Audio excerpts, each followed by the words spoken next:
Welcome to London Property Digest, your essential 10-minute audio recap for staying informed on London's property market. Always good to be here.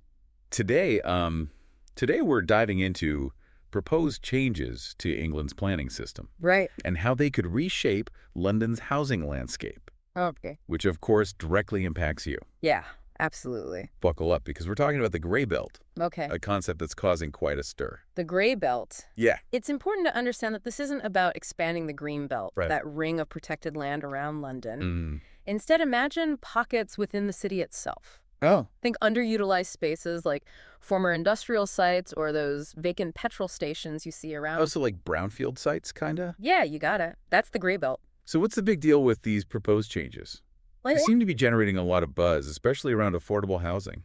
Initially, the government proposed a 50% affordable housing requirement for all Greenbelt developments. Wow. And Ambitious, right? But that plan has been scrapped, Oh, okay. which is where things get interesting. Interesting indeed. The concern was that cleaning up these often contaminated sites and meeting that 50% target would make projects financially unviable for developers. Makes sense. I mean, who wants to take on a project that's going to lose them money, right? Right. So what's the new plan? Okay. How are they addressing the need for affordable housing within these Greenbelt developments?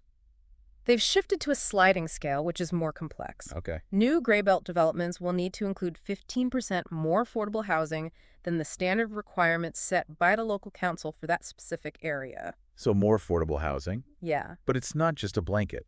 It depends. It's not just 50% across the board. Exactly. There's a cap, though. Uh-oh. Can't exceed 50% affordable housing. Okay, hold on. Local council. Yeah, Can you break that down for our listeners who might not be familiar with how planning works here? absolutely. London is divided into boroughs, each with its own council that sets local planning policies, Right. including the percentage of affordable housing typically required for new developments. Mm-hmm. This new Greenbelt policy essentially adds a 15% premium on top of that existing borough-specific requirement. Got it. So let's play this out. Okay. What are the potential consequences Yeah. of this new sliding scale? Okay. Is it good news for those hoping to get on the property ladder in London? Or is it more complicated than that? Well, it's a bit of a mixed bag on the surface, Yeah. but requiring more affordable housing than the standard seems positive. Sure.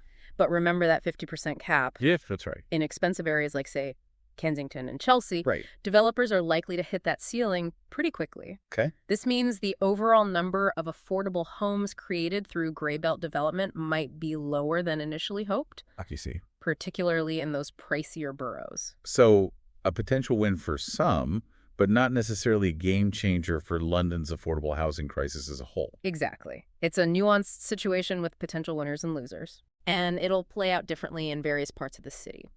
We also need to consider the argument that this policy might actually benefit developers more than it helps those seeking affordable homes. Now that's where things get really interesting. Yeah. Can you elaborate on that?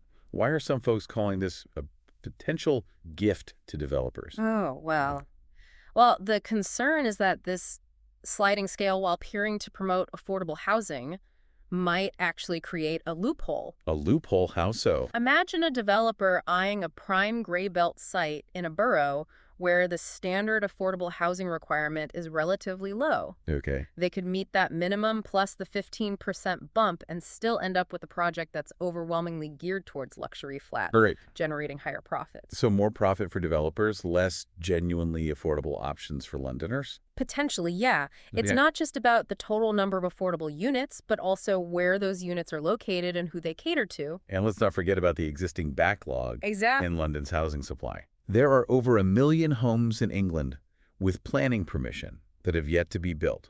Right. Some argue this new Greenbelt policy might distract from addressing that existing backlog. Yeah, that's a good point.